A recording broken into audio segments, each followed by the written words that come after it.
There is a space in my heart where I find the truth. I find me in you, a truth beyond what you may see now. But when we are one, we bring more good about. No matter who or what you call yourself or where you come from, yeah. There is a place in this world with open arms right now. Welcome to love, welcome to peace, welcome to our community. Be who you are, let your light shine. We're so much more when we unite. You are welcome here. You are welcome here. I see with new eyes, allow and unfold, embrace and let go, trust the flow. There's a freedom in love when you follow your heart. Together we are stronger than we could ever be apart. No matter who or what you call yourself or where you come from, yeah. There is a place in this world with open arms right now. Welcome to love, welcome to peace, welcome to our community. Be who you are, let your light shine. We're so much more when we unite. You are welcome here. You are welcome here. Breathe in and out, slowly feel all that's around you, all that you feel, all that you know. Let it go. Welcome to love, welcome to peace, welcome to our community. Be who you are, let your light shine. We're so much more when we unite. Yeah, when we unite. Oh, we unite. Yeah, yeah, when we unite. Yeah, yeah.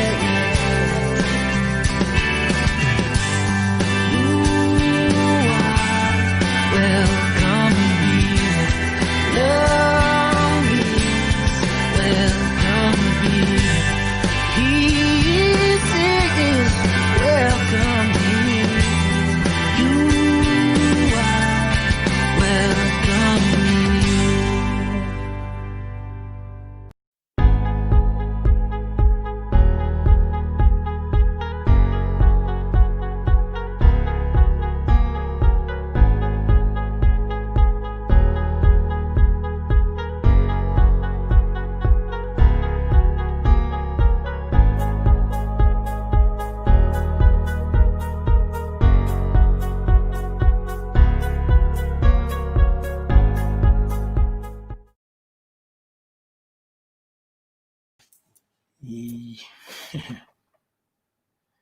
All right, well, we are having some technical difficulties today. You're live, I know. I heard you, India. Good morning, good afternoon, good evening, good night, and good day to you wherever you are at this moment in time. Thank you for tuning in to yourself first and then tuning in to they present Being You, the Being You podcast.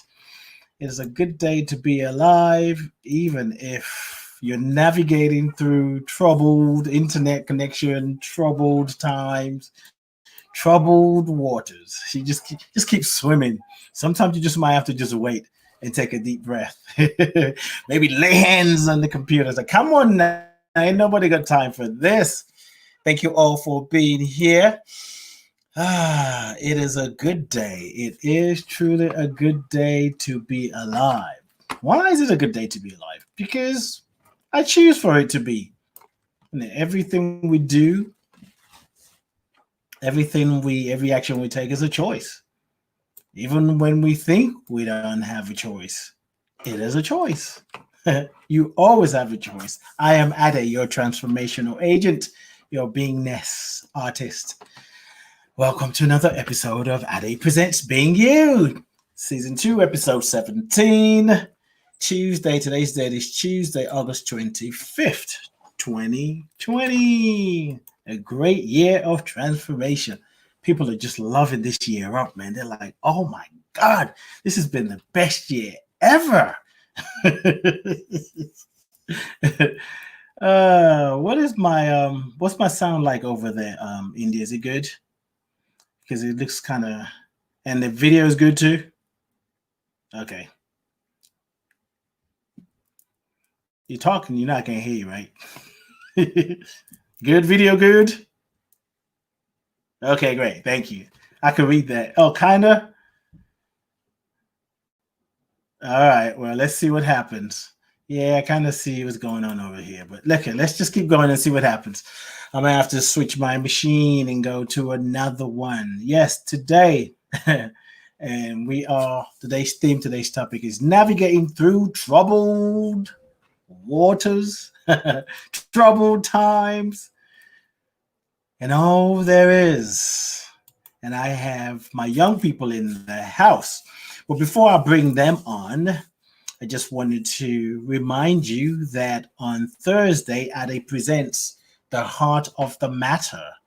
Thursday at 6 p.m. Eastern and 11 p.m. UK time. This is a place where you join me and together we discover, recover the solution of what you're dealing with, what you're struggling with. You know, there's so much going on right now. And sometimes we're just too close to it. We're so close to it that we miss what is happening. And it's always good to have somebody else who can see the bigger picture. And one of the things I love about that show and people who say yes to being on the hot seat is they come in thinking the issue is 1 or A or B or C. But then later on, what they discover is what they think is the issue is actually rooted in something else. Actually, I've had somebody who's actually said, this is what I'm dealing with. But generally speaking, what happens is, you know, we focus on what is catching our attention, but the thing that's actually catching your attention it's just pointing you in the direction of what you really need to look at. And once you look at it, you will feel the difference in your body. That's every Thursday, 6 p.m. Eastern, 11 p.m. UK time. And if you want to be on the hot seat of transformation, you can send me a message through facebook.com, Being You Podcast. Those of you who are listening through that platform. Or you can just go to my website, adelove.co, ADELOVE.co, not .com. Don't make that mistake. .co. Because we're in it together. We're cooperating. I like what I did there. Even if I said so myself, I like what I did. I think I'm ready to bring on my young people. Just want to check. Kane, you good? Everything is all right over there? Let me bring on India. So, regular listeners, you know that. Is there anything else I need to say? Yeah. Actually, what I need to do is close this window. I have a window next to me. And it's been windy, and I kind of like the wind, but it's now it's raining, and it is distracting. All right, cool. There we go. I'm back. Everything is just happening today. It's one of those days.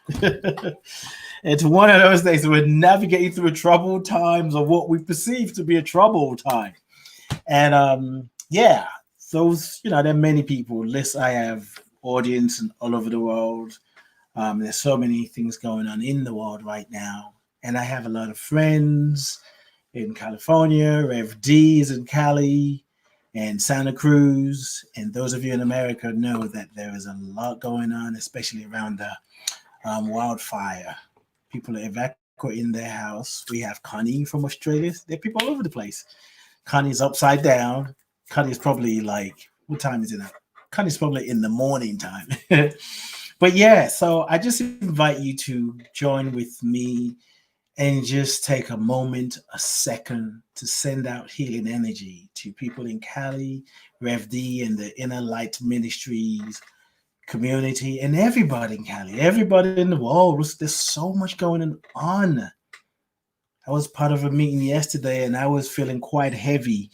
And we had a moment to kind of just check in with one another and like what's going on. And it's a challenging time. It's not a bad thing. Now you can think of it as a bad thing, but it's part of the process of life. And we're equipped to deal with this. So before I bring on my guests, New Jace is in the house from New Jersey. Thank you. Quali's here, Florida. Connie in Australia. Thank you all for being here. Some of you are listening on YouTube and maybe even on my personal page, which I'm not looking at, but the good thing is all the messages will come on here. I can see everybody. So let me read a little about my people that are joining me. And I was saying earlier, most of you would know that India is my co-producer. And today she's also going to be producing as well as being a guest. And we have another young person joining us. It was actually going to be three of them, but one of them experienced a challenge yesterday. So we are sending lots of love as well as she heals and recenter herself. So anyway, let me jump in. India Lavaya. India Lavaya is a healer within the financial services industry and helps her clients better understand their finances and how they show up with their finances for a more expanded experience within their business and personal life. That's undercover right there. She is also my co-producer. Her social media handle is at India Lavaya. Lavaya is Lavaya. You can find her on Facebook and on Instagram. So let me bring her in to say hello, and then I'm going to bring our next guest, India Lavaya. Hi. What's up? I just love your bio. Producer came to the front today. Yes, you be hiding. You'd be like, no, you don't. But I love your bio. You said you're a healer within the financial services industry and helps her clients better understand their finances and how they show up with their finances. Yeah. Ooh, that's some. What's that? Just say a little bit about that before I begin. Well, I think we all have, perceived notions about finances and, just spending, not really being able to save. And just working within the industry, I've been able to really just find, honestly, within myself, because I didn't even know it was within that shadow spot where I didn't know how I was showing up with my finances. And I saw that I wasn't a good saver. And, a lot of us come to that realization, but I also got to see, how do I show up in that? How am I, either giving or not giving? Am I being giving? Is it easy for me to let go? Is it hard for me to let go of money? Am I hoarding it? What are all of those intricacies? Because it's not just about the money. It's about your thought process with the money as well, too. And talking about it just makes me get all giggly and just like want to uncover all of it. And I've been able to really witness that within myself. And, I'm coming up on a year of really healing that and stepping into that healing and saying, I'm going to do this for me. So I've just been able to really see within our community and see within other communities, the Asian community, and just our white brothers and sisters, our Asian brothers and sisters. How do other people deal with money, and how do I deal with money, and how am I showing up? So it's been a journey. So I like talking about it. It's something that I bring to the forefront all the time, and within myself that I want to break that, I guess, generational curse or whatever we want to call it within my family and within, other families as well too. So let's get on it. Let's do it. I mean, this money thing, we're all born into some kind of programming about money. And societally, there is this idea that there isn't enough, that's going to run out. And, we live by what we are told, like, oh, there's inflation, there's a depression. And then once they announce that's what it is, and then we respond like, okay, it must be true. But yeah, anyway, maybe we could talk more about that. But I just love how you said in your bio, healer within the financial industries. I love that. All right, let me bring on Kane, who also has another. Kane has been here before, and so regular viewers would know Kane, Kaine, and his bio is another one that I want to talk about when I bring him on. And Kane, you're gonna have to correct me when you come on how to pronounce your last name. I think it's Van de Grief. And India and I were talking about that. I've never called you by your last name. I think she was saying the same thing. It's just usually Kane. I've never heard you say your last name. But anyway, he's from Atlanta, Georgia. He said his mission is to fight the evil occultic forces on Earth. Damn, brother, man. Let me get my shit together because I can't have you fighting me. I don't want to appear to you as evil. You can find out more about Kane on social media. I think this is just Twitter, right? Yes, we Kane. That's yes, we Kaine. So, Kane, we're bringing you on. Actually, hello. How are you doing? Let's do this. Perfect. Wait a minute. There we go. That's much better. I like that. How are you doing, man? I'm doing good. How are y'all doing today? Wonderful. Good. I'm doing better. I'm doing, perfect. Navigating these troubled waters. That's what I'm excited to talk about. I'm glad all day for thank you for having me here. I always love this. It's always a fun time of course. Of course, man. You're the man. I love what you're up to in the world. And yeah, I want to hear what's going on, what you guys are doing, what you're creating. And while I'm doing that, I'm trying to get this show to come back on my computer. But anyway, so tell me a little bit something about this mission that you have. The mission is to fight the evil occultic forces on Earth. Okay. Yes. That seems like a task. Yes, it is. I definitely, one thing throughout I guess my awakening process that I've learned that I guess can see is a commonality is that in a lot of I guess areas of life, manufacturing, business, science, medicine, it just seems like this weird coincidence of like the things that that we can perceive as most beneficial to us, free energy, herbal energy, herbal healing, herbal medicine. It's like there seems to be a suppression of all of these things. The knowledge that we of being your own chooser of your destiny versus looking for outside sources to sway you. It's like so, and I'm seeing a commonality between it's like. Of I guess throughout time, because throughout history, which is one thing I'm definitely learning to study a lot more because I'm seeing that a lot of to really understand where you're going, you have to understand where you came from. It's like if you didn't know where you came from to get to your house, you didn't know how you got to Walmart. So it's like that's a very key point that I feel a lot of people just look past. And so I know that I used to look past. I don't like projecting my thoughts on the other people, but I know I used to look past that. It's just like taboo. It's like, I don't need to remember those dates. They're just like dates that stuff happened. They're like not that important. But but I definitely, and one thing I noticed about people with good intent, and I guess by what I mean by good intent, because that can all be subjective to the individual. But I guess that just people with healing and holistic energy is a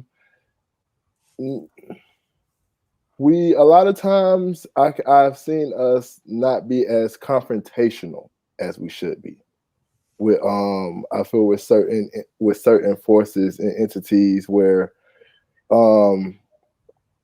it's I'm in some sense I'm almost conflicted in myself about it, because it's like I don't want to push a confrontational narrative, you know what I'm saying, to combat this and combat that, because that's just a back and forth thing that just always happens, because there's always people that just mean to do, I guess, necessarily harm in like other people's eyes. They just want to impose their will against you, and it's like, look, I don't want to impose my will on you. I just want to live my own natural life that I'm living. So it's I think it's just, and it's just I was watching a lot of, because I love superhero shows, and I was giving it a superhero analogy, and how superheroes are very responsive to the issues in their society. You have a few who go out and actively, you know, press against the issues that they're combating against. But a lot of times, if you see, it's a call and response thing. They'll hear something bad happened in the city, and then they'll go out and fight and solve it. Then they'll go back, then they'll hear something else bad happen, and they'll go out and fight and solve it, when they know there are people who want to do those things. So instead of actively like, hey, let's kind of work on doing our best to dilute those things, they just like, well, when something happens, we'll go take care of it. And it's like, I'm like, let's kind of get out of that mentality of like, let's go actively do something about it. You know, these things are happening. Let's be like, hey, like, you're doing this, we think you should stop doing this. Like, and so that's just a kind of an energy. I want to rally behind positive minded people, because they will protect themselves, but they won't necessarily go out to stop something from happening. I'm like, hey, that's just as fine as, I think it's like a transgression of will type thing. It's like they want to transgress their will against other individuals. But my biggest thing is, because I had someone ask me, it's like, well, are you inciting violence? Like, no, I'm inciting protection. I'm telling you to protect yourself. It's people that you can see transgressing on you. So there's nothing wrong with putting yourself in a stance to protect yourself against that. That's not inciting violence. Okay. You know, so much as, if you know me, I'm like thinking all kind of different stuff. And I think we're going to weave it all together. And, you know, part of the description for this show is talking about millennials finding their own way, making their own way, and sometimes catching hell for like, what's wrong with them? They're just this. They're so lazy. They just want things easy. And personally, the idea of the millennials, as if, oh, there's this breed of human beings that came out of nowhere. I mean, there are people who celebrate the millennials, but there are also people who say, oh, boy, they're so lazy. They just want things easy. They don't want to work hard. I think that's part of the problem that we're experiencing. So today's topic is navigating troubled times. So let's make it a little bit personal. Let me come back to you. Go to you, India. So yeah, right. Don't be trying to front now. I just came to look good. Well, you're doing that easily, effortlessly. So I want to give you something else to do. Right, exactly. Thank you. You're welcome. Navigating troubled times. Speak more about that. You know, you and I have talked about the show and everything. What are you noticing? What are you seeing that's happening? I notice and I feel I'm intuitive. And so not only do I see, but I also feel very, very intensely. And I think we had talked about this. I feel like it's kind of, we're going through this like pressure cooker, you know, just within this start of everything. I honestly mark it at once we lost Kobe. The portals opened up, and it was just like everything just went down. Wow. Now that's a perspective. Okay, go ahead. Once it was like boom.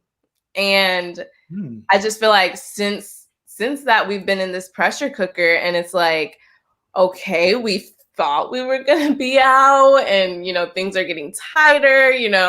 Now it's not only are we going through the whole pandemic, we're going through Black Lives Matter, we're going through this racial stuff too. Everything's just coming up, I think, at a time where we weren't expecting things to come up. We were expecting the light to shine, like 2020 to be it. And it's a lot of darkness that has to come up first, and a lot of healing and different things like that. And it's like, well, it's getting tight. It's really, I just feel as though the energy is tightening, and we want, we want to do something, but we've been held back. And I just feel all this pressure right now within my own personal life too. I'm going through a transition, I'm moving, and I feel anybody who goes through a big move, it's a transition. It's like you're packing your stuff up to go somewhere else. And the emotional, you're letting go of something you've been at for years.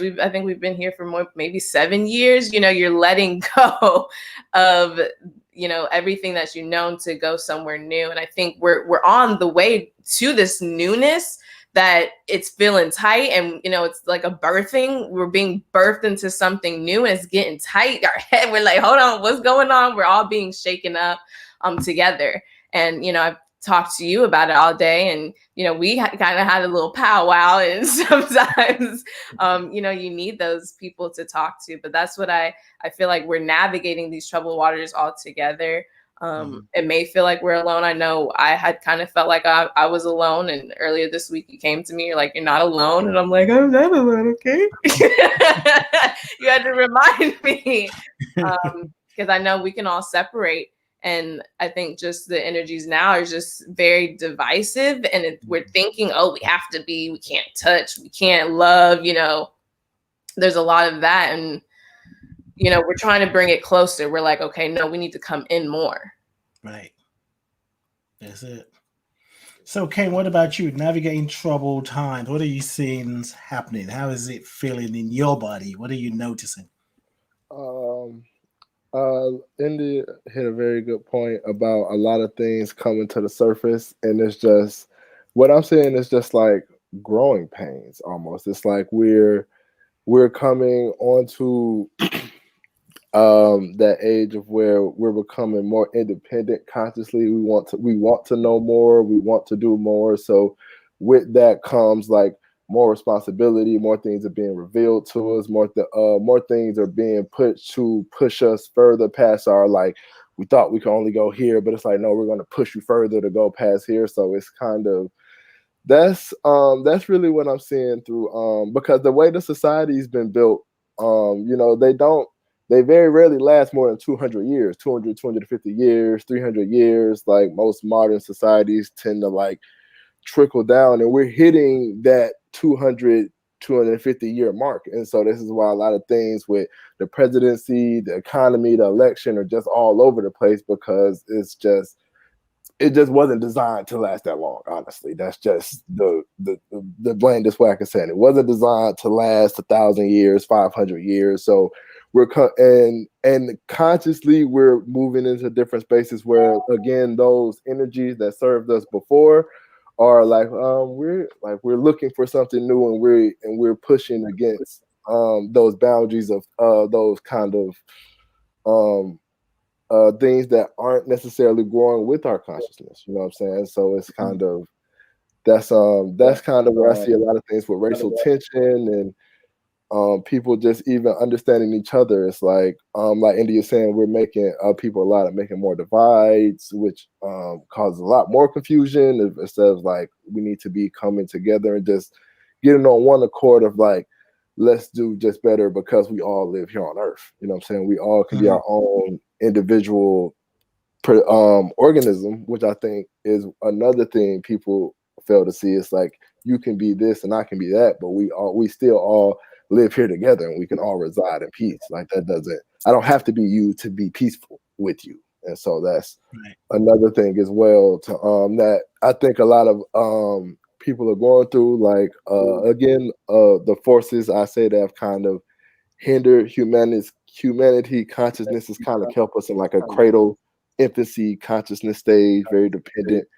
And so it's like, as breaking out of that, that's very, it's like going off living on your own. It's like a very tasking process. So like even consciously, like that's I'm a what I movement. kind of see. I'm a Right, I'm a grown ass man. I'm a millennial. like that's kind of what I see humanity going through, trying to like shape to find their own conscious independence. Conscious independence. So as we navigate this troubled times, troubled waters, and just kind of tying it in with that conscious independence, is the invitation, and I have the way I see, but I just want to hear what you guys have to say about this. Is the invitation more of a conscious independence or more of a conscious interdependence? How do you see it? Because for me, I see like everything is connected. This is not just a spiritual thing, a new age thing. Everything is connected. Everything. The lights is connected to the cable is connected to the socket. Everything is connected. We are connected. So I think for me, I feel like sometimes part of the issue is we tend to think it's about independence. Even the physical body, every part of your body, a part of the one body. So your arms, your legs, your eyes, your nose, they work together. So, I'm just kind of want to hear what you both have to say about the idea of it could be, maybe it's both and conscious independence, or is it conscious interdependence? India? Excuse me. I believe it's conscious interdependence. I think we are coming out of a time of being very independent into realizing that we do need each other, and that we help each other get to the next point. I don't think we thought we were just doing it, self-made, that's kind of a thing now, but I would always think about, that whole consciousness of just that, I did it by myself. I don't want to do it by myself. I love staying in the womb. Like I love being just, being able to help in a community.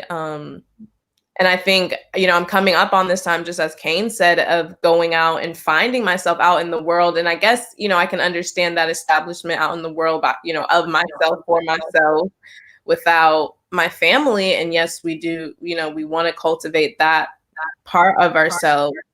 But I don't think it is the majority or the whole. I think majority is the interdependence that we are now understanding and realizing that we have to come into at this time, that we've always been interdependent. Exactly. We've always been interdependent. We've just tried to stray away, as the Bible would say, you're one connected to the whole. I think you said that it was in the Daily Thought this morning. Yeah, it's in the Bible too. There's a scripture about, there's something about different ministries. I think it's in Timothy or something, but it's like everything is connected. It's ancient wisdom. It's not Christianity. Just Christianity is one child. Anyway, let me not go off on a tangent. Go ahead. Let me pull myself back. It's all connected in the whole, and I think we tried to strain from that, and we have for a very, very long time. Kane? I definitely like that word that you definitely put, and I would definitely agree with that. With just saying on a more, as we get into more of community consciousness, like working with each other more so. It's just like I need to see, and I think I think it happened in stages. You know what I'm saying? Like a group group of people say like we need to work together here, and then that group says, okay, how can we take this to the next level? It's like, okay, like we can work with that group of people over there to, and I think honestly, a lot of things we could, like you said, it's a matter of perspective, but it could just be more, these times we see, it could just be more opportunities to embrace the collective consciousness, to find, it's giving us more reasons to work together. Yeah. And so I think with that is a lot of things that come in, like India said, I like the whole, American independence, and doing it on your own, and just kind of coming out of that mindset, and really, I like how you said, understanding that everything's interconnected. Like that's a very that is very ancient wisdom, and that's one thing I think we all need to we're all coming to see more. And it's just some people are I feel like some people don't want to lose their individuality, but it's kind of understanding you don't have to give that up to still work together. It's like when you come on the team, you're still your individual self. It's just we're all working to accomplish this together. And so it's like I think that's a combative mindset. You have a creative or a competitive mindset, and it's like just kind of coming out of that competitive is either this or that, right or wrong, left or right. It's like it's a little, when you realize we can use a little this or that and that, it's like, okay, that's how it all gets to work together. And so I think that's what I really see just like happen. Yeah, go ahead. No, I was saying, I think that's just the biggest shift that people are going through, is trying to figure out their best way to work with other individuals, and even work with themselves better as well, because that comes with a lot of, like India said, with the money example, I like how she gets, it's like, it's deeper than just spending your money. It's like, what thought process do you have to make you spend your money like that? And so it's a lot of shifting of, I think of collective like that, of people just like, working it, why don't I want to work with other people? It's more just really diving into those things. And those are I think some people want to do that more than others, but it's just like 2020 is just like, y'all gotta do this. Y'all working together? Y'all not working together? Okay, y'all working together? Y'all not working together? Here's something else. Like, yeah. And so I see 2020 as a year of transformation, and nobody gets to hide anymore. This is space and time to like get up and get your shit together, and it does call for a sort of coming back to oneself, which you were saying earlier about, you both said it really. Katie, did you go to sleep or something? You just fell asleep. No, I was writing something down in my notebook. I didn't want to. I was taking some notes. The show is being recorded, right? You can always come back to it. But whatever works for you, you're taking notes. That's good. So how do you guys, there's a lot of information in America now. You guys are in the thick of it. There's an election going on in America, and well, it hasn't started yet, but actually, if you started voting now, it's part of the thing. They're trying to get people to vote early, and talks about young people and your influence, and young people are not going to vote. How are you guys navigating the political landscape and all the conversation? And you got to vote, and you see Trump in office, and he opens his mouth, and you already know that you're going to need some air freshener. Did I just say that? I did. It's the truth. It's the truth. It's the truth. Like, oh, it's about to talk. Shh. How are you guys navigating the political landscape, and even as well as your mental well-being in the thick of it? Let me go to India, or whoever wants to go. If Gang wants to go first, so be it. But it may just be easy if I just call you. Yeah, go ahead, India. So not even before, but one of my primary jobs as working in the financial industry was to like network and different things like that. So I got into the, you know, political space by networking with individuals actually at a a police event that the Gwinnett police were putting together, which was interesting, and got to meet a couple of outreach individuals, and then got connected with some of the political party there, you know, because they were coming out and trying to, this was way before George Floyd, this was maybe last year. So got to meet a couple of individuals within that area too. And so I wasn't in the political scene before, and, you know, just vote because my mama told me to vote. So when everything you said you used to vote, you used to vote because your mother told you to vote, right? Yeah, because you know that's your duty. That's what you're supposed to do, and she would remind me like, okay, today's voting day. You know, you need to head to the polls. So I know where my poll's at. But just these last couple of elections with just, you know, state officials, understanding that those are important as well as, you know, the presidential election, because, you know, those are the individuals who are for like the Senate seat and district attorney and different things like that, which I didn't know because I wasn't really, you know, in the thick of everything. However, when I took Reverend Deborah's class that she had put on, you know, spiritual tools for political times that we're in, I was very quite surprised at just how now I approach, or now that when I watch anything political, I don't try to watch it from an othering standpoint anymore. You know, I try to watch it from a standpoint of where are we trying to go next? Where, you know, if it's not these individuals, because I do see a shift happening, you know, more millennials, more of my age group kind of getting into the political scene now.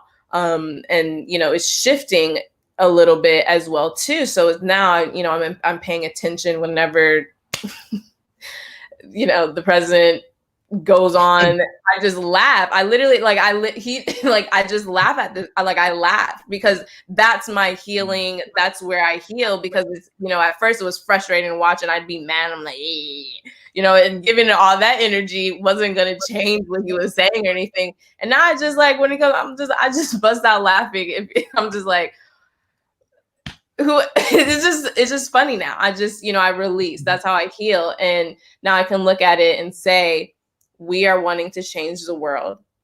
We want to see a change. If I can do something about that and I can have my say, I'm going to go to the polls and have my say, you know, and not talk about, oh, this is going on in the world and different things like that. I'm going to go I'm going to go look up who is running. And that was my first, these past couple elections was my first time actually looking up, you know, who is on this ballot? What is this person? What does this role mean in my everyday life? And I'm, you know, at one point I was a little confused. I'm like, so what does this person do again? And how does this, you know, involve? And I was a little, you know, confused, but I figured it out. You know, I sat down with myself, by myself, not with my parents around, not saying, oh, who you voting for, girl? Because that's, you know, I wasn't doing anything. I was doing my research. I said, let me sit down and really see who does what. And I'm happy that I kind of got that experience a little bit last year when I was just measly networking with people, and it brought me here and brought me there. And I got to meet, and one of the people that I met actually was on the ballot. And I was like, oh my God, he was like, we actually met at one of the events, and he was really, really nice. He was just he was an African-American guy, and he was very nice. And, you know, the police officer didn't want to take me to my car because I parked across the street. And it was dark and different things like that. And he was just really nice and like walked me to my car in the dark. It was 9-10 o'clock at night, and the cop didn't even want to take me. I'm like, isn't this supposed to be your job service, like duty to the people or whatever? Serve and protect. Right. It didn't even want to take me to the car. I'm a young lady. It's dark.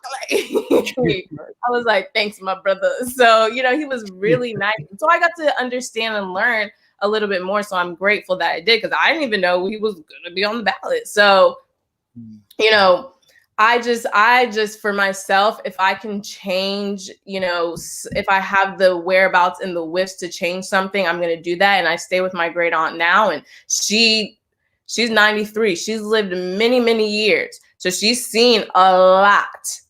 And, you know, sitting through her explaining what she's seen and what, you know, what my one action can do with all that she's seen in her 93 years of living, I'm like, at least I can do is, it wasn't even a line at the voting poll, you know, that's the least I can do after what she's been through for all these years, to try to see, you know, us come up, you know, see our people come up. So, you know, and not saying that I want to base it on her, but she inspires me. My elders inspire me. You inspire me. So I want to see a better world for my children. I'm going to make a better world for my children. And if that means that I got to do a little bit of research, then that's what I'm going to do. I think I'm gonna go next then. Since okay, we are just gonna take this show on the road. Right. I thought they will be back. We will take the helm. But to answer the same political question, it has been something that has been a new experience for me. Because like you said, I was always, my mother was very big on, like, you gotta vote. You know, it's your civic duty to vote. You can't make sure you don't. And then, so it was just one of those things. It was like a church thing. Like, you didn't go to church because you wanted to go to church. You went to church because your parents said you had to go. And it was just kind of that same thing with voting. So as I got a little older, and then especially with kind of my views, it's like, I don't really trust the government anyway. But that's a whole nother thing. So it's like voting for president. I started doing my research on the political scene, and that's what I really do that did help me out a lot, because it showed me what does matter where. And like you said, a lot of like state senates, a lot of electoral college positions who running for those things. My mayor, my district attorney, superintendent, because I'm very big about like the school and the children. So just even things like even local things. Like here's my day.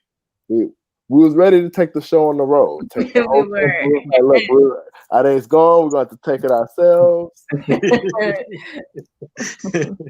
That's how you navigate troubled times. You just take control. So go. I've been listening on the stream, so I saw you guys moving forward, and I'm proud of you. So go ahead, keep talking about your experience. Yes, and so it was definitely something that I learned to appreciate, that we can have a change and effect in. Mm-hmm. And so it was just a big journey on just really seeing at that point now, okay, like, who do I really want to vote for? You get what I'm saying? It's like, and so that's when, like we said, I researched and just, I really like to look at like the intent of a person, kind of their character, like what they're doing is important, but more than that, it's like, I try to look at the person, because, you know, the political world is a very, you know, funny world. So it's just like, the more stand up a person is, the more I can appreciate them for that. And so, that's just been one thing that I've wanted to take more value in as I've gotten older as well, because when I was a couple of years ago, it honestly wasn't that important to me, really. I was like, they're gonna do what they're gonna do anyway. So I was like, our biggest thing is our biggest thing is like, how can we just do what we can do to prepare ourselves, you know what I'm saying, as a collective individuals. But then I was like, then I realized, but to sit back and not say anything, it's like, that's, you know what I'm saying, don't do that either. You know what I'm saying? So that's where that's kind of like almost giving them that power. And I was like, I don't do that. He said, I don't do that. Right, I don't. You know, I think I'm best to not give anyone else my own power. You know what I'm saying? That's right. Right. So let me ask you this. You know, and it could be more from a political perspective, or just life in general. What are you seeing your parents, adult, do that you wish they would do differently? Or maybe you actually see the things that they're doing and you know why they're having a problem, the struggles. Are you raising your hand because you want to go? I want to go first. You said you don't want to go first? No, I wanted to go first. That's why I was okay. raising Well, my go hand. ahead. He said, "I got something to say." Yeah. Well, I'm about go to ahead. tell, I'm about to tell you. It was Watch it, Mom. As she walks through the door, it's like, "Can you go to India?" It's the biggest thing that I can kind of see for I would say my parents is for, you know what I'm saying, like my immediate is well, so let me say this. I'm not necessarily asking you to throw your parents under the bus. I mean, with just like that, like I'm trying to think of that age bracket of like yes, people, exactly. Yeah, you know what I'm saying, like their age. Is that they have been very I think they could have worked on being more working on making their own like systems and ways of empowering themselves instead of like they did their best to empower themselves with what they had, and that's what they encouraged us to do, like go to college, get a good job, you know, make sure it has benefits, make sure they have a 401k. And so like these kind of things that we were just like, okay, I need to make sure I get a good job.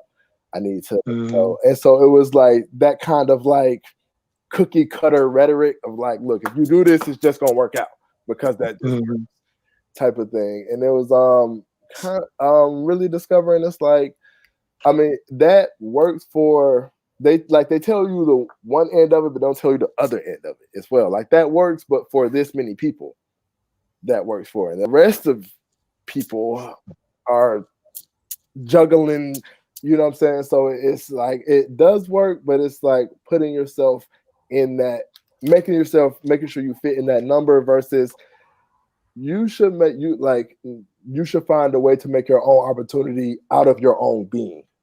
So that way no one can take it from you. You know what I'm saying? It doesn't matter where you go or what you do, you always have this way to generate a sense of stability for yourself. And so that would be the main thing that I would say that that I feel millennials are trying to find their best way to do. It's like, what out of myself can I do to be my own source of income versus having to rely on certain institutions to provide me a source of income. So you're talking about, like, for example, like having your own business as opposed to working 9 to 5. Is that what you're saying? Yes, just more so in that mindset of just being even more reliant on communal aspects versus like a state aspect. You know what I'm saying? It's like it's too much. I feel like it was too much reliance on the state and not enough reliance on yourself. You get what I'm saying? Okay. And it's like on the same sense, we don't give ourselves enough credit. You get what I'm saying? And that was like, it's like we don't think we can do it unless they say we could do it. And it's like, man, you definitely got me messed up with that. Like now I'm gonna show you I can do it because you said I couldn't. Yeah. And so that was so I think like it's kind of more of that kind of attitude. It's like you have the gall to do it on your own. So do it. Wow, thank you. India? So one thing that I would say I've definitely seen within my mother's generation is working harder, like for the physical, instead of working hard within the spiritual in order to hone and manifest the physical. And then that hold on. Yeah, you just okay. Thank you, Ade, for that pause. Cause I was like, hold on, I need a moment because she done brought the yes. So we need a moment to just right to breathe that in. Let me enjoy that one. That one was right. So you're saying that put more effort towards developing the physical. We have a comment in the chat room, which we'll talk. We'll come to that in a minute. So they put more effort into developing the outer as opposed to cultivating the inside, if you will, their spiritual identity. Yes. And I would say, yes, cultivating that spiritual identity. But also, I'm talking within, I guess, those who's, are metaphysicians. Not everybody's a metaphysician or knows how to work within the spiritual to manifest the physical. But that putting in that effort you could put into the physical, I've started to put it into the spiritual, and the ideas and things come like this. And then once I start to work within the spiritual, it manifests really nicely in the physical. It manifests really nicely and easier in the physical. It just comes. It's like, whoa, but I had been working on it, and I see, don't throw my mama out there. She works really, really hard. She is such a hard worker, and I know I can take on that aspect too and work for someone else harder than I will work for myself. And I can see that as, I see that playing out in my own life and things that I do. And I'm like, oh gosh, I got to do this. I got to get this straight, but I'm not doing it for myself, or I'm not working on my spiritual aspect in order to manifest that. Cause I know it'll manifest. It's just doing that spiritual work and, working within myself to clear those blocks. I've been working with the whole money block, clearing that root and sacral chakra, and really working in that and seeing how do I really make this root myself, but also how am I able to be creative to create other streams of income, or even create opportunities where I can meet other people, because, abundance is not just income, it's meeting other people, it's opportunities, it's being introduced, like even doing this, like how I've been able to be introduced to Reverend Deborah and then go to one of her classes and do one of her classes and see just her platform and how, she does things and, being introduced like that. So that's even opportunities that are even presented to me. To where now I do think differently, about the political stuff, and I'm not trying to I'm trying to welcome, but how hard that can be and how much more work. I kind of thought I was like, ooh, I'm feeling good spiritually. I could just take a little rest, and it's like, nah, it's more work done. Yeah, because spiritual work is not escapism. Even though we'll try the approach of spiritual bypassing, so we think we can say the right word and speak it, then that could help us look a certain kind of way. And for me, spiritual bypassing is dangerous. It's traumatic because you're not dealing with a real issue. And sometimes you're actually leaving someone else more vulnerable because you're pretending to understand the law of attraction. And why would you attract that to yourself? Well, good question. We're always attracting stuff to ourselves, all of us. So if I'm going through a tough time, a troubling time, and someone says, why would I attract that to myself? I may be inclined to slap them in the face and say, why would you attract that to yourself? Because you're attracted to me slapping you. So we can really abuse the spiritual principles if we don't try and center ourselves. So there's a question here, or a thought really. Let me see. Let me play around with this and see how it works. Oops, wait. All right, there we go. So for you, Cain and I almost said Cain and Abel. So in responding to the parenting generation, Linda said maybe they did not know how because they could not see how they could do it. That may be all they knew. So the way they were, my understandings. So the way what is that? Okay. I know that's not me. That sounds like an iPhone kind of ring. But we ain't gonna call out names. We ain't gonna call nobody out. You can just tell by looking at who's guilty. But so that question, so maybe they did not know how, because that's because they could not see how they could do it. Maybe that's all they knew. What would you guys say to that? Kane? Yes, I would say that it,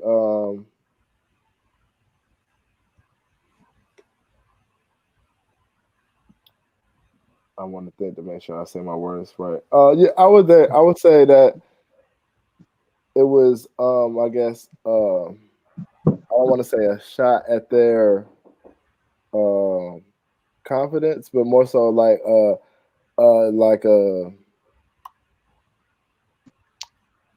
a challenge to their creativity in a sense. And it's like, and it's the intent is very good as well, because it's like you always want to do the best of what you have. So if this is the best means you can see to accomplish something, like that, by all means, going that road isn't necessarily a wrong option. But I think the biggest thing comes is when not seeing other options, only folk honing in onto that option. I think it was like a limited perspective type of thing. That more so, I guess, honed them into that situation more so, and yeah, I would just want to say more so a lack of assurance, not assurance, but perspective. That it was just, and I feel like that was advertised to seem like the best option as well. Okay. At the same time, so it's like you're having people advertise this as the best option. You get what I'm saying? You want to, you know what I'm saying, what's the most accessible to you to accomplish this as well, and then also thinking of not having as many variables to give you other perspectives as well. So it kind of is like giving you tunnel vision in a sense. It sounds to me like you're talking about the cultural influence, exactly, the programming that happens. Yeah, because that's the other thing. That's what Linda said. She said maybe that's all they knew, right? Oh, what did it say? What happened? Okay, go ahead, India. Love your thoughts. He just walked off on us, man. We should make this show go viral. Kane walks off an interview. Right. I would say that is they probably didn't know, and I can say when we don't know, we will take what we can see with our two eyes. When we are connected, I found when I am connected spiritually, and I am, and not just connected spiritually, but also doing the work to clear myself, I can see.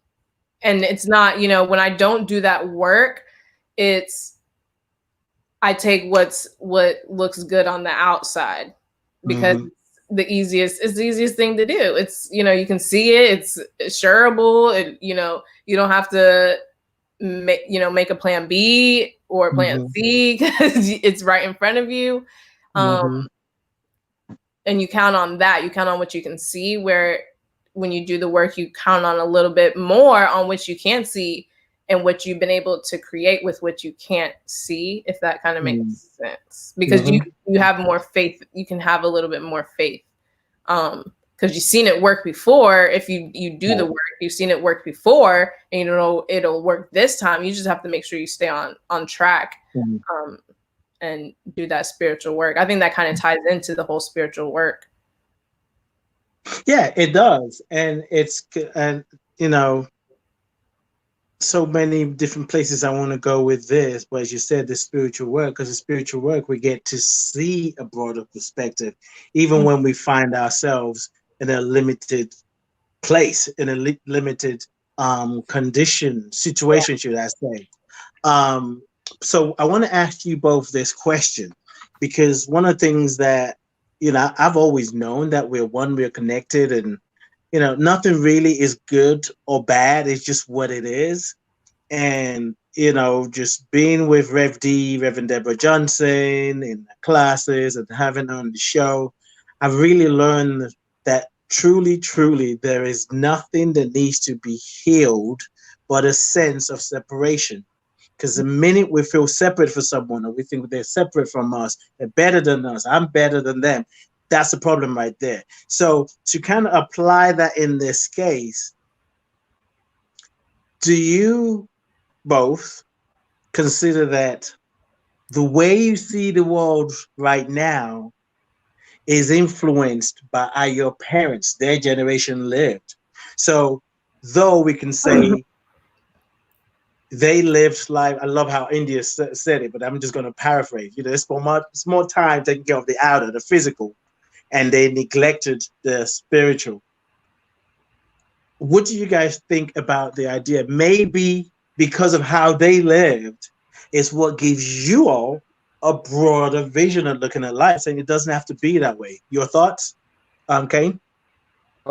Yes, I definitely do like that. I definitely do agree with that because I think it's to the sense in the same effect of how like you'll have maybe a child who didn't grow up without his father.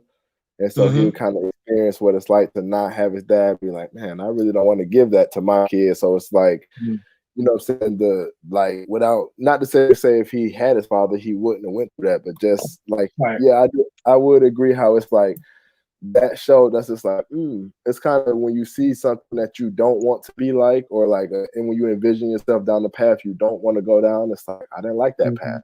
So it's like, it definitely I definitely think like that's a part of the life lesson as well, is just learning from the things that we went through, and like and seeing how like we're all connected. So like our parents are extensions of ourselves. So it's like learning from my mother always told me a very good point. She said the true mark of a genius is to be able to learn something by not going through it. So you get what I'm saying? You saw someone else, you saw their experience, you saw what it was like for them, and kind of what it would, you know what I'm saying, the things they yielded from it. So you can take that and take that with you and be like, do I want to, conclude, do I want to end up with those similar type of results for myself?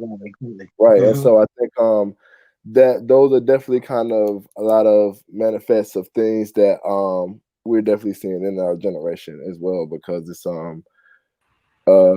I think it has like you said, it's almost like a cultural aspect of just viewing the world a certain way. So it's just like even and I think the same way how we'll end up view the world will push future generations to even break the mold past things that we may not be seeing. So I think it's like I do think it was like they set the mold, but then we saw to see past it. But it's kind of like a good foundation for us as well. It's like they set that foundation for us. So I think that was definitely the important thing to kind of take away from the perspective. But I do think they do correlate with one another. Like they're kind of like almost a cause and effect type of thing. Yeah, exactly. Because we live life based on our own experience, and this experience is a greatest teacher, right? And there's some things that we see. It's even funny because there are things we see about our parents that we say, I'm never gonna be like that, and we do everything to be something different, only to find out we're exactly like that.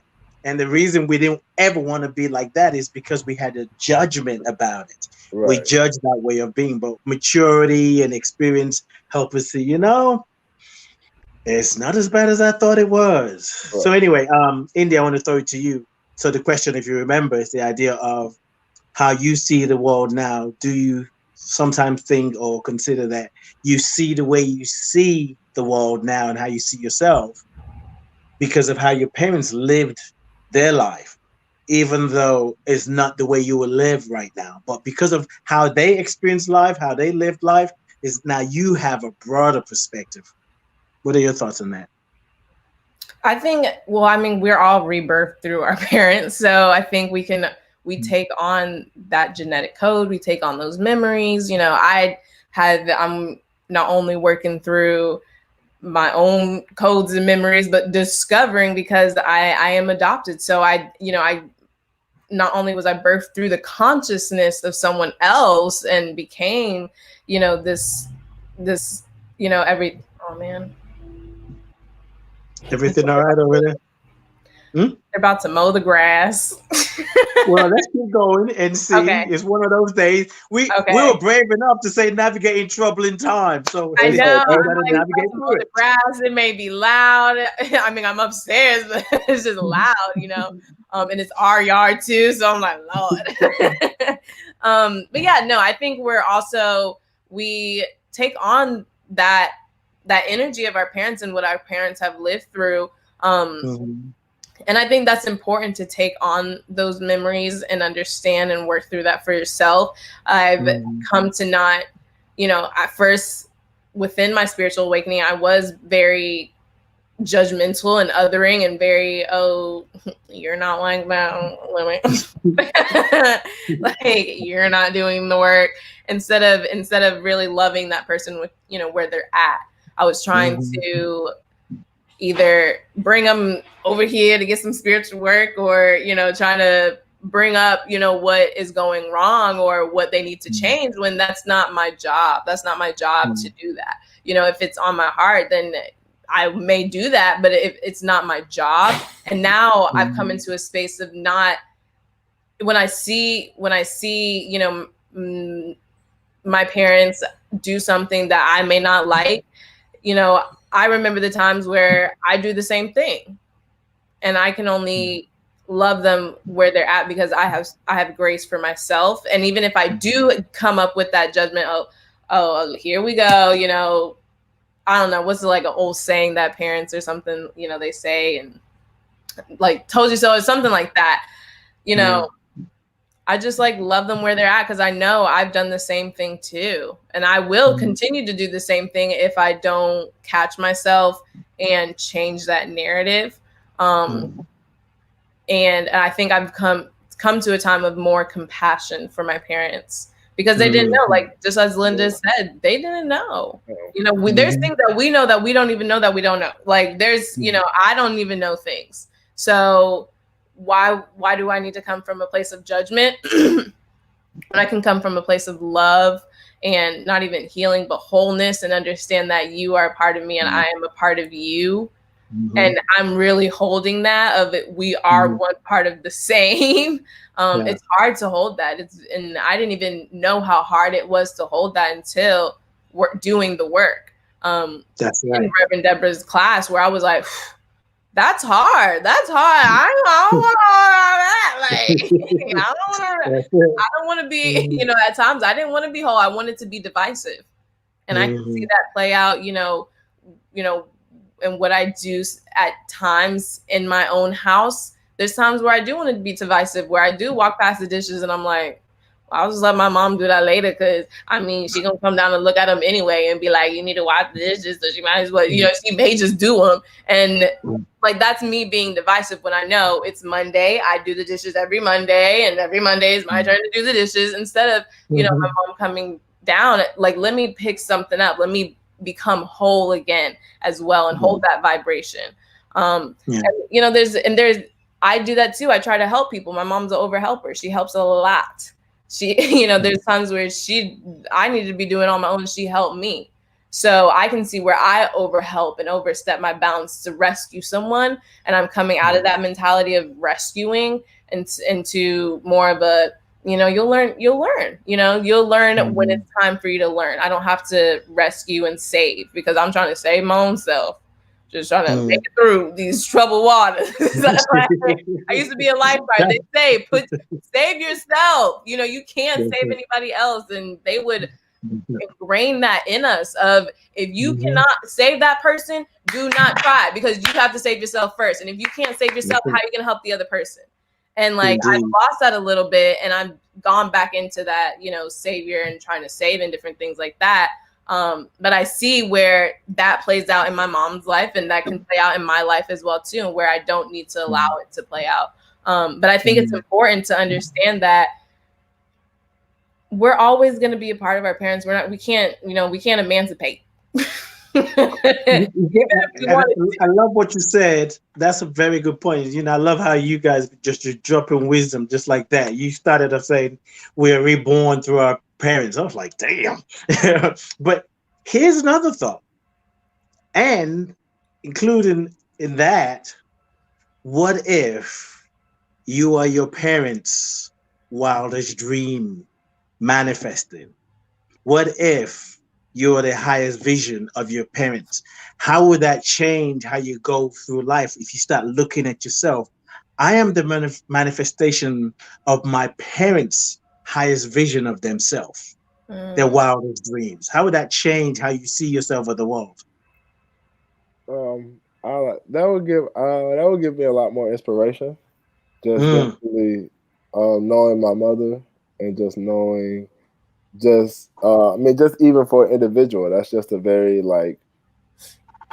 important sentiment, because it just just thinking about like what you want for your children and what you would do for them, like that that essentially is what that is. It's like they're continuing themselves and that's why they want you to do everything they couldn't and more. You know what I'm saying? Like you always want your children to do better and to have more than you. So it's like I think that definitely would, and if you knew if that's how someone else saw you, you know what I'm saying, it's kind of like, it's like, oh, I have to live up to that. So it's like more of a call and push type thing. It's an inspiration.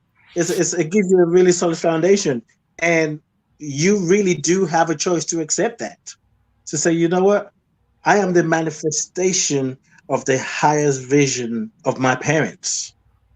However, I may be looking at their lives with my physical eyes. I'm choosing to accept that I am the manifestation of their dreams. So maybe, like you said, the things they couldn't do or wanted to do, but they're holding you up. So clearly, even in that, they see the best.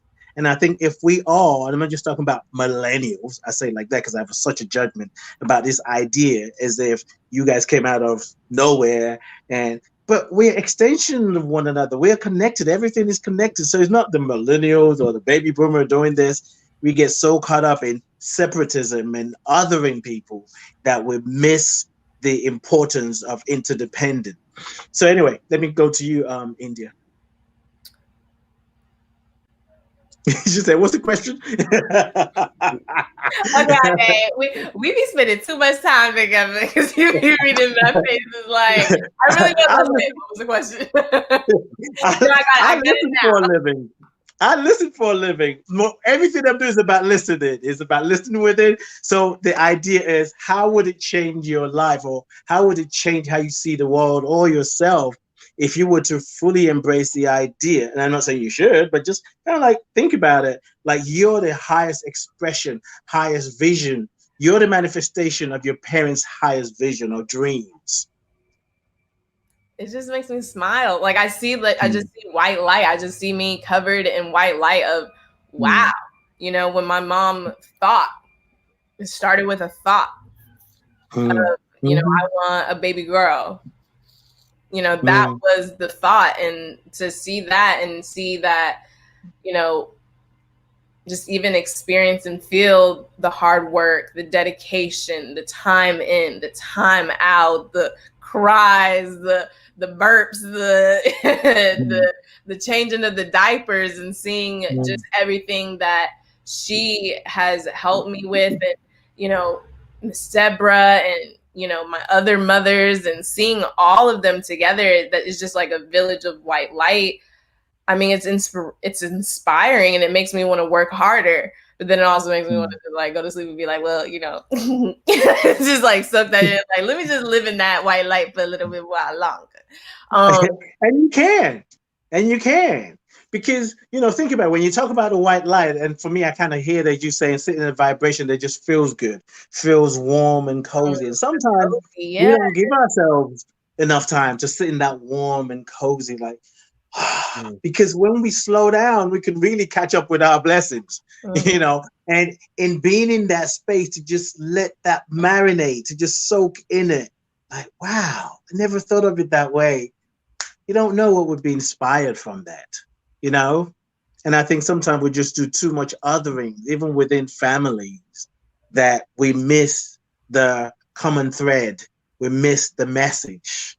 And as we were saying earlier, I think that's what one of the things that this year is calling us to come together through COVID-19. We're realizing whether there's a pandemic or pandemic, we're definitely realizing what happens to one affects the other.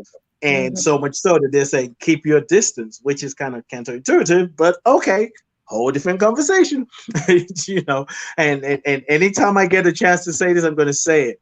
Yes, wear your mask, wash your hands, and social distance, and build your immune system. Build your immune system spiritually. Your state of mind is the most powerful immune system. Yes. And if your immune system, your mind is not strong enough, you're going to fall for any and everything. 1 minute, wear a mask. No, don't wear a mask. No, wear a mask when you go to a restaurant. But when you sit down, you can take it off. Wait a minute. So it's COVID, coronavirus. Like, oh, wait. They're eating now. I can't do it. Don't get them. They eating, y'all. So here's what I want to ask as we get ready to release the conversation.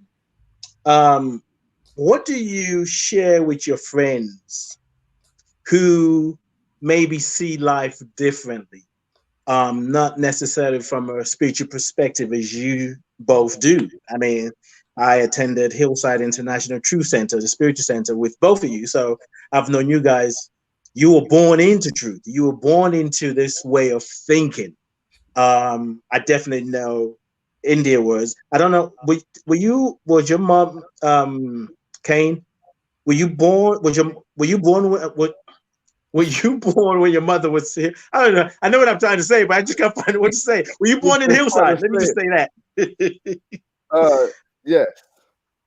Okay. So you guys have been marinating in it, right? You've been in it. But there's some people who are not privy to it, don't have the privilege of understanding that there is a spiritual self that is not bothered by what's going on in the world. There's a higher self, you want to call it that, an expanded self, your divine self, that you guys can stop and meditate and tune in and receive answers. How do you support them when they're going through life and they're believing that what I see with my physical eyes and what I'm experiencing as a human being, that's it. My life is over. What's the point? Well, how do you support them? I see India smiling over there. You're like, ooh, can I go first? Yeah, I'm gonna let her go first because she got it cooking over there. Like, I absolutely love this question because I do have friends who are not as spiritual as me or don't even like, I mean, they denounce anything spiritual. Like if I say no, it's just I'm like, and that's when I really realized that unconditional love, that true unconditional love.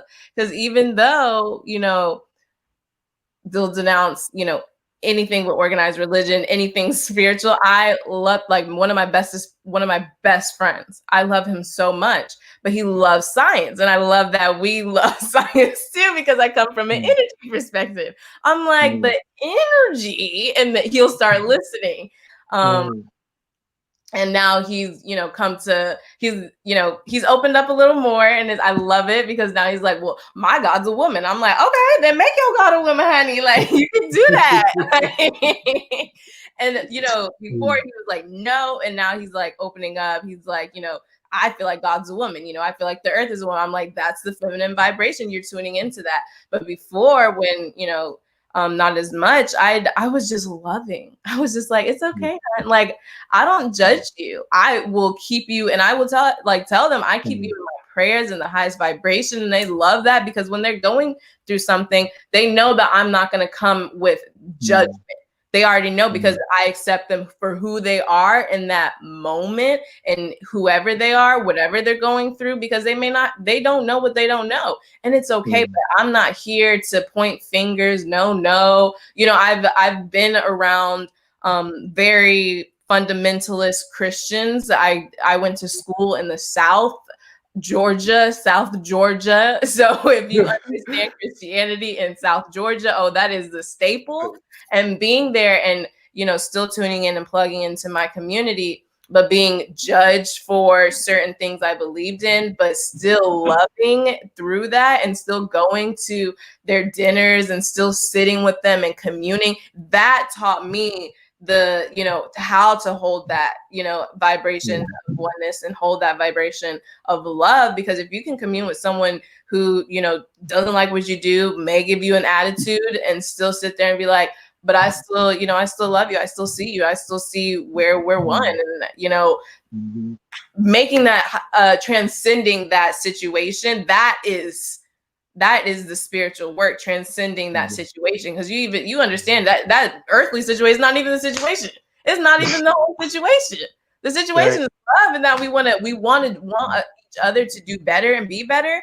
And understanding that and holding that. So I hold them in the love. I hold them in the light, literally. You know, if they need something, I'm there for them. I love my best friends. They're not spiritual at all, but they're starting to tiptoe into it a little bit, because what the world is giving them is like, this is not what we learned in school. You know, we didn't learn this in school, and things, you know, are, you know, going haywire. But they'll tell me, they're like, we just love it. I love, India, how you're, you know, so in tune with, you know, your spirituality. Like, they have said that, although they're not like that. And that they love how I send them love and light. And I'll say, I'm praying for you. I really hope things get better. Let's have an open line of communication. If you ever need anything, I'm here to cook. Like, let me cook. Like, let's hang out. Let's do something. You know, because I understand that the spiritual work is not only, you know, reading a Bible, if that's what you choose to do, praying, if that's what you choose to do. It's also, like you said, exercising, that immune system, that immune health, that mind health. That's also the spiritual work as well too. So let's go for a walk, because you may only see it as a walk and you releasing, but no, you're releasing on earth. Earth is healing you. I see that. And let's go for a walk, because I see that. You may not see that, but I'm not going to, you know, be like, well, we're just going, because the earth is going to release on you and you're going to be healed. No, we're just going for a walk. Like, I'm not trying to push that judgment or push spirituality or religion or anything onto you. I may understand the spiritual tools to help you, and I bring you into that, and you feel better, and you're like, oh wow, Indy, what did you do? I didn't do nothing. I just guided you. And that's what I really understand my job to be here, is just, I'm only a guide, and I really do try to live through that and not, you know, push anything onto you. You did the work. You showed up. I didn't show up for you. I can't show up for you. I can only show up for myself. But I know that if I show up for myself, it'll show you that you can also show up for yourself. So let me just be an example. I'm thinking of the message you and I had to share this morning. And I was like, damn, who is this woman trying to get me in check? So India asked me a question. There was a link I was supposed to send to Lovely and Kane. And as I said earlier, Lovely couldn't join. So I said, oh, thanks for reminding me, because I actually forgot about the link. So I texted to her. I said, what to say? What would I do without you? And she replied back in capital. She could have bolded it. You can do anything. I'm just here to remind you. I was like, damn. Hey. Whoa. I'm the one that drops the knowledge, not you.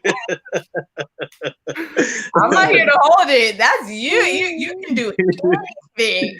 You can do anything. I am only here. That's right. And I truly understand that, because, you know, I'll hold on to my own healing, and you can do everything. And I will do that. And I always, you know, people say I'm always so positive and always so, and it's not, I don't think anybody sees it as I'm like being overly positive. And sometimes people can probably roll their eyes and be like, oh Lord, because I know sometimes I do it myself too. And I understood that you had introduced me to spiritual bypassing. I didn't really understand that till we started working together. And so I stopped trying to spiritually bypass, but also be, you know, positive in that way of holding that when I am positive, but also understanding some days I'm just not into it. And, you know, we had our little powwow, and I'm like, I'm not feeling it. Like, I just kid all day, and you sat there with me while I did my little everything I was going through. But, you know, I'm learning that. So love and light. That's it. It's all about love. Without love, you can't see someone's oneness. You can't see oneness. And without oneness, you can't be supportive or hold space. So Kane, I want to ask you the same question, and then another question I want to ask as we get ready to, because I thought this would be the last one, but it won't be. So yeah, the same question. What was the question again? Oh, how do you support your friends and other people who may see things differently? I support, honestly, I just support them. India kind of hit it on the head, just giving them the best space holding the best space for what they need where they're at. You know what I'm saying? It's because that's one thing I did, just going through the journey and really wanted to help people and reach out to people is really about not what you think they need, but what you see they need in that space. You understand what I'm saying? And really getting down to that space where whatever, you know what I'm saying, wherever you can communicate and make a connection with them. And so it's just really, and honestly, just trying to set the best example I can throughout myself. It's like, a lot of my friends, like, we never really see you like that mad or upset, so you just kind of like, it's like, yeah, I just try to keep it here in the even space, because it's like, it's what you choose. You choose to get mad. You know what I'm saying? It's some, like, a lot of us don't want to take on all that responsibility. Like, I choose when I want to be upset at that. Like, yes, you do. Like, you don't have to let yourself be upset at that. But I think it's just more so giving them a good space to be themselves, and showing them it's just that you like what you are already what you're seeking, in a sense. So it's just kind of just giving them that more of a confidence in themselves as well. It's like you don't have, you know what I'm saying, like, just think about it a little more yourself. You'll come up with it, you know what I'm saying? Or even like, you know what I'm saying, sometimes it's like, I'm not gonna tell you, I'll let you sit with that, because you need to go through that on your own answer. Like, that's your answer to get from yourself. And so it's I think that's just the best way. It's just really and honestly, and just not judging them. I that's one thing I really do try to pride myself on, is just try to be very objective to, like, the situation. Like, they did this, but what did they mean? Like, what is their true intent behind that? It's like everyone just looks at, they did this, and it's like, well, no one ever asked why. Like, okay, if he just did it because he just wants to, but that's different than someone who's in search for help, who's trying to look for answers, and so that's just really and just really, I think people appreciate when someone kind of looks deeper than just what's surfacely going on in their life as well. That's right. And so I try to hold that space for them as well. It's like so any, whatever they're comfortable coming to me with, it's like, look, let's build. You know what I'm saying? I always try to give that mark. If you want to come build, have some good, steam release. So like, yo, come over, come knock on my door. I'll come build with you. You know what I'm saying? If I got the time, I'm not doing anything. We don't have to think the same to just want to be better. That's it. Because if we all think the same, we won't be better, because we'll just be doing the same thing. And so allowing people to, develop whatever it takes to be self-efficacious, to their own self-efficacy, that they can really tap in and make things happen. And we all need that. So I want to ask you this question, because what I know is, in life, it ebbs and flows. There are times, no matter how spiritual we are, no matter how we see the world, and everything is working together for our good, and God is everywhere, evenly present. We say the prayer of protection, the light of God surrounds me, the love of God enfolds me, the presence of God watches over me, wherever I am, God is. But there are moments when we are not feeling that. There are moments when we're thinking, where is God? There are moments when we're feeling disconnected. So in moments like that, Kane, how do you navigate that space? When I'm in that space, I think the best thing that I do to navigate myself in that space is really, I want to say, honestly, because I'm really trying to get back in that space to really see when the last time I felt like that, and just really. Well, you don't have to go digging it up now if you can't remember. No, it's just, but it is an important question. It definitely is an important question, because there are times where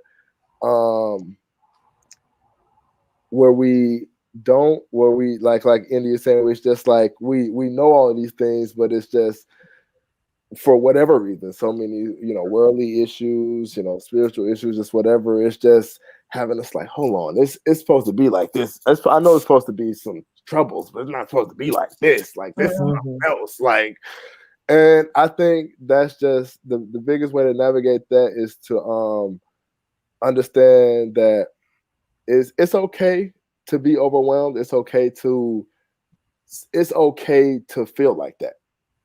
So that's the thing. That's the kind of thing you would tell yourself when you're in that space. Like, it's okay that I feel like that. It's like, I think it's like we get to a point to where we're like, we kind of feel like we're beyond that. Like, I'm not supposed to feel like that. I'm beyond that type of like sort of thinking. But I think it's just it's almost a good way of keeping ourselves grounded. It's like, I am, still susceptible to these things. I still do have a lot more work onto myself. So I kind of use it as a catalyst to just really keep me going. To it's like, it's like, I know it's going to feel like this, but I'm not going to let it be like this. And so I just kind of use it to kind of inspire me. And also I'll use it to kind of do some good navigating while I'm down there. It's like, why am I really feeling like this? Like, try to capitalize on it while I'm down. Like, I'm feeling like this, but at least let me try to capitalize on it as best as I can while I'm feeling like that. I hear that, because you're like, I don't want to come back here often, so I may as well grab what I need now. Let me do it. Let me get whatever I can while I'm down here, because I'm being realistic with myself. I am down here, and so it's like you kind of said, not spiritually bypassing. I haven't heard that one, but I definitely like that one. That is definitely so I just remind myself, like, it is okay to feel like that, and just to I know where my grounding is, though, and so I never lose sight on that. It's like, I know I'm going back up there as well. So it's that's kind of my answer on that. That. The greatest gift we can give ourselves is accepting where we are, knowing that we are going to rise, that we are dying. India, how do you deal with moments when you don't even feel the presence and power of God, and you're like, love, who is gonna flip and hold the space for me right now? Sometimes I get stuck. I will be honest. Sometimes I sulk.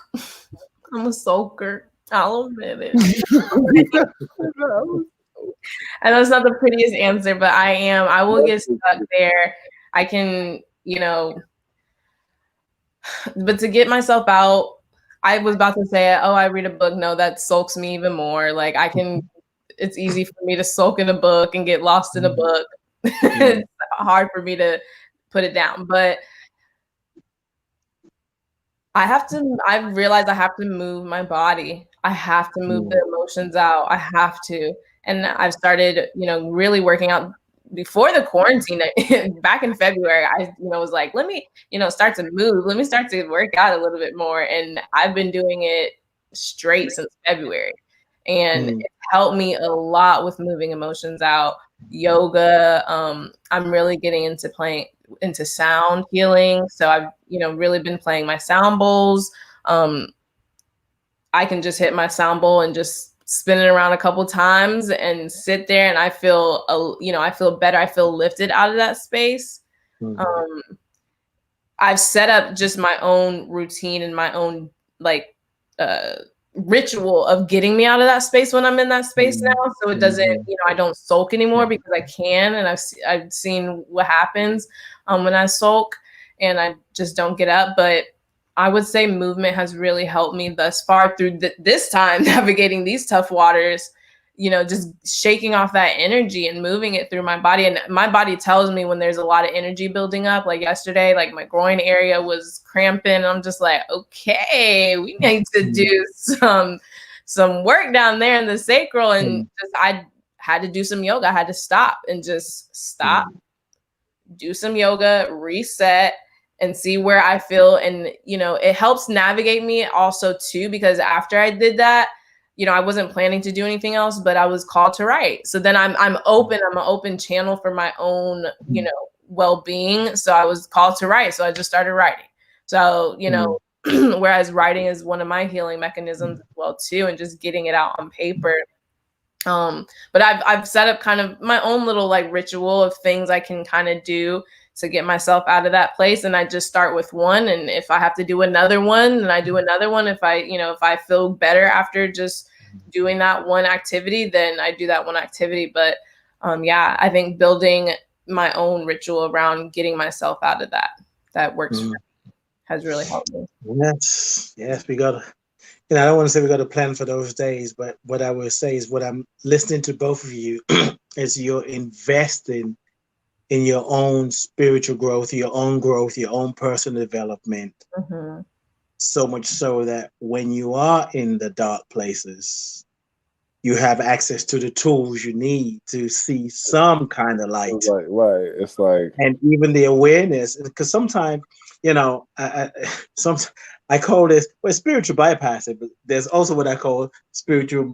Now I won't even go there because I take a whole different conversation. We're still spiritual bypassing. There's this idea that, having a tough time, a challenging time, is something, as you said, Kane, earlier, it's like something that shouldn't be happening. It's all part of the process. right. In order to have a new life, something has to die. Growth and expansion and transformation is really about death. You have to die to become new.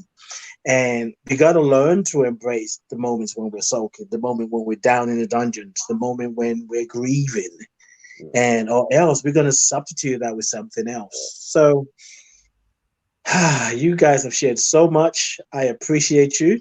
And it's just been really awesome listening to you, listening to your mind, your heart, experiencing your mindset to just see how you see the world. Before we go, is there anything you want to share with the audience that you're doing, that you want people to know, whatever it is? This is your moment. Any one of you. I was thinking, I came like, you're going to go? No. Kate is like, you going to go? I was like, Well, I mean, I do work within the financial services industry. So if anyone does need partnering with a financial advisor or just coaching, I can do coaching. I also have a lot of financial advisors on my team that I work with that I can partner you with and find a good match for yourself. I'm looking towards getting my licenses as well. So I'm excited and working on that journey. So. And that's mostly for people in US, right? Yes. So individuals in the US, that'd be so cool. I really want to learn foreign exchange money and different things like that. And I mean, advisors also work within different regions of the world too. So, I can definitely find a match. So cool. Thank you, India. Kane, anything you want to share with the audience that you want people to know about what you're up to, or any last thoughts? Nothing specific that I'm working on right now. Just as far as last thoughts, I just want to say again, thank you for having me on the show. It's always a pleasure. I look forward to coming back for your next section of anything. And just I really like that not the independence, but what's the other word? Interdependence. You called it conscious independence, and I said conscious interdependence. Interdependence, yes. I just love that you're taking notes, man. You're like, I'm writing this down. I can't, because it's a lot of stuff, and it's like, oh, I need to get that. Conscious independence, and so that's definitely I guess what I just want to take for this lesson. Just find a better way to employ more like conscious teamwork between us. Definitely. Yes, thank you very much. It has been real. Thank you, Kane. Appreciate you. Yeah, until next time, whether it's on the show or on the phone, I look forward to it, my brother. Peace, God. Thank you again, India. It's nice meeting you. Love the fro. Thank you. Yes, and India, thank you very much. You put your co-producing hat to the side today. Okay, I'm gonna send you back there to find something to do back there. Thank you, India. What a joy. I love it. I trust that you all, let me see if I can switch to this camera. Yeah, I don't know if that's going to work. Okay, let's just stay here. Thank you for tuning in. Thank you for saying yes. And 2 announcements. Thursday night for me, it's 6 p.m. Eastern, 11 p.m. UK time. I host Ade Presents The Heart of the Matter, which is where I support an individual to move through, unveil, reveal, discover the solutions to what they're dealing with or struggling with. You can be a guest to sit on there, maybe something you're going through, maybe something came up for you in this conversation and you need some guidance. You can send me a message through facebook.com/being you podcast, or you can send me a message through my website, adelove.co. Ade, L-O-V-E. Well, maybe I spelled Ade instead. Ade, A-D-E, love.co, not .com, .co. Send me a message and you can be the next person sitting on the hot seat of transformation. And wherever you are, whatever you're going through and growing through, know that first of all, know that this too shall pass. It will pass, and so will you. So you don't have to trip. If you don't know how to get out of it, if you're feeling stuck in it, then reach out for help, reach out for support. I mean, a spiritual practice is really honoring what you're going through. It's not about bypassing. We tend to do it because we want to just embrace the light and ignore the shadow. But you know, if the light is there, then you know there's a shadow. So you can't ignore it. The only reason there's a shadow is because there's a light. So when there is a shadow, look at it, embrace it. It really has no power over you. I love you. I bless you. I appreciate you. And I thank God for you. Thank you all. Those of you that were here, thank you. And those of you listening to the archive, thank you very much. Jeanette, thank you for stopping by. Linda, Russell, Kwali, New Jays, and others that are not in the chat room. Thank you, thank you. Kwali said, let me see what Kwali said. Kwali said, oh, this is crazy. Kwali said, Kane, I don't know. Yeah, of course, I know I want to say Kane and Abel. Kane and India are beautiful lights. Yes, indeed. Thank you, Ade, for letting us see their lights. Peace and blessings, my soul brother. Thank you very much, my soul sister. Speaking of which, the second announcement that I almost forgot. I am going to be on 1-2 Radio tomorrow. 5 p.m. Eastern, and that's 10 p.m. UK time. So come check me out there. I'm going to be Raven's guest. What is it called?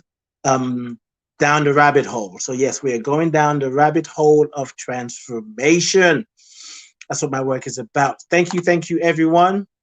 And I want to invite you to take this consciousness of transformation and multiply it. You are the one you've been looking for, waiting for, searching for. We're releasing the conversation with John Stringer, YouTube, Facebook. I have permission to use this music. I'm not just saying it. It is true. If you need evidence, I'll send it to you. You are welcome here, and I will see you tomorrow night on 12radio.com and then back here on facebook.com, Being You podcast, or on YouTube. You find me. Peace and blessings.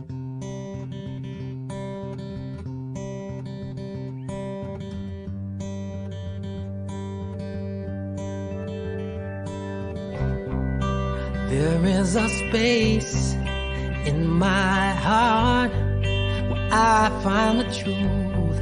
I find me in you, a truth beyond what you may see now. But when we are one, we bring more good about. No matter who or what you call yourself or where you come from, yeah, there is a place in this world with open arms right now. Welcome to love, welcome to peace, welcome to our community. Be who you are, light shine. We're so much more when we unite. You are welcome here. You are welcome here.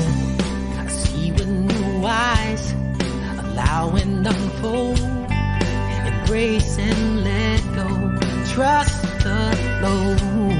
There's a freedom in love when you follow your heart. Together we are stronger than we could ever be apart.